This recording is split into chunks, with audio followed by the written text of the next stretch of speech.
Salut à tous, bienvenue sur SVS. Aujourd'hui, on retrouve Fabrice pour la suite de ses conseils sur le rechargement.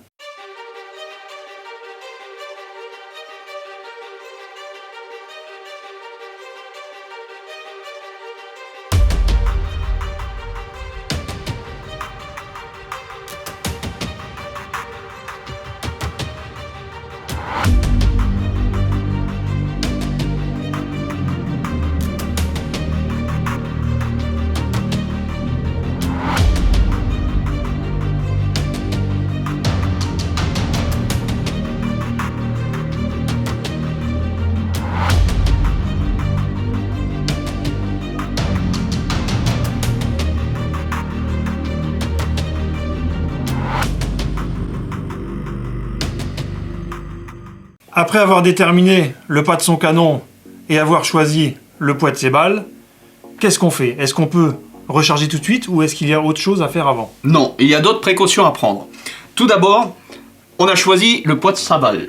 Pour ma 308, je prends de la 168 grains. Donc il y a différents fabricants, Sierra, Ornadi, etc., qui font des balles de 168 grains. Elles n'ont pas la même longueur. Il y en a qui font jusqu'à un demi-centimètre de plus.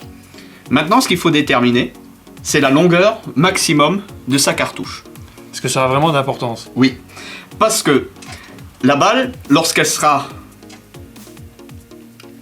Quand elle sera sur sa cartouche... Si la balle... Si la cartouche est trop longue, la balle viendra au contact des rayures. Ouais. Et ça peut causer des gros problèmes de surpression. Il faut toujours que la balle soit un peu en retrait des rayures. Lorsque la poudre s'enflamme, il va y avoir une montée en pression. Cette montée en pression va s'exercer partout, sur le tour de la cartouche, à l'arrière et devant. La pression qui s'exerce devant va commencer à pousser la balle, qui va prendre une légère vitesse initiale avant de rentrer dans les rayures. Si elle est vraiment au contact, le départ de la pression va augmenter jusqu'à ce que la balle rentre dans les rayures. Et ça cause des problèmes de surpression qui peuvent amener jusqu'à l'éclatement de l'arme. Fabrice, comment détermines-tu la longueur totale de ta cartouche? Alors la longueur totale est assez facile à déterminer. Il suffit de se confectionner une petite cartouche inerte. Donc c'est une cartouche qui a été tirée. On récupère l'étui. On l'écrase légèrement avec une pince, mais vraiment très légèrement, pour que votre ogive puisse coulisser à l'intérieur, mais librement, sans que ça soit trop dur. Ni trop léger, il faut que ça tienne. D'accord. Donc on va l'introduire légèrement, comme ça. Donc là, tu la poses vraiment au bord. Voilà. Elle tient, mais sans plus.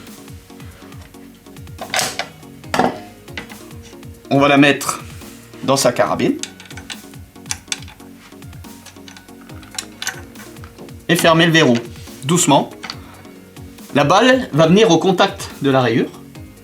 Et en fermant la culasse, ça va pousser la balle à l'intérieur. D'accord. Et ainsi, on aura donc, quand on va la ressortir, une cartouche qui aura la longueur maximum. C'est-à-dire la longueur où l'ogive va toucher les rayures.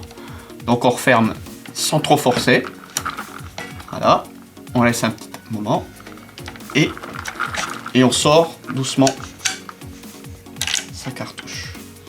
Une fois qu'elle est sortie, un pied à coulisse, on la mesure et on a sa taille maximum. Ça, c'est la taille maximum. Maximum. Donc là, tu es dans les rayures en fait. Là, on est dans les rayures. Donc c'est pas la taille que tu vas utiliser pour monter tes cartouches. Non, on sera systématiquement en dessous. Alors en fonction du calibre, la distance qu'il faudra, enfin la longueur qu'il faudra enlever sera plus ou moins importante. Sur un petit calibre comme du 223, on prendra un demi-millimètre. Sur des calibres magnum comme une 300 magnum ou une 338, on prendra une marge de sécurité plus grande, jusqu'à 2-3 mm sur certains calibres, en fonction toujours de son arme. Tu auras un vol libre qui sera plus important. Tout à fait. Il y aura une distance sur laquelle la balle va partir, mais sans être guidée par les rayures. Ça lui permettra d'avoir une vitesse initiale avant de rentrer dans les rayures. ce qui nécessite quand même une grosse force. Et une pression donc moins importante Tout au à niveau fait. de la chambre et de la sortie, Oui. et ce qui évitera donc d'avoir un accident dû à une surpression. De surpression, ouais. Maintenant, je suppose que si tu changes de marque de balle ou de type de profilet de balle, tu vas devoir recalculer à chaque fois donc Oui. la taille. Oui. La taille La de ta longueur cartouche. maximum de cartouche se calcule avec chaque balle. Chaque balle ayant un profil différent aura une longueur différente. On le note notamment sur les tables de rechargement. Quand on prend une table Vitavoirie, ils le font en fonction des balles et ils indiquent aussi la longueur maximum à ne pas dépasser. Et elle varie souvent, parfois jusqu'à 1 mm, 1 mm et demi.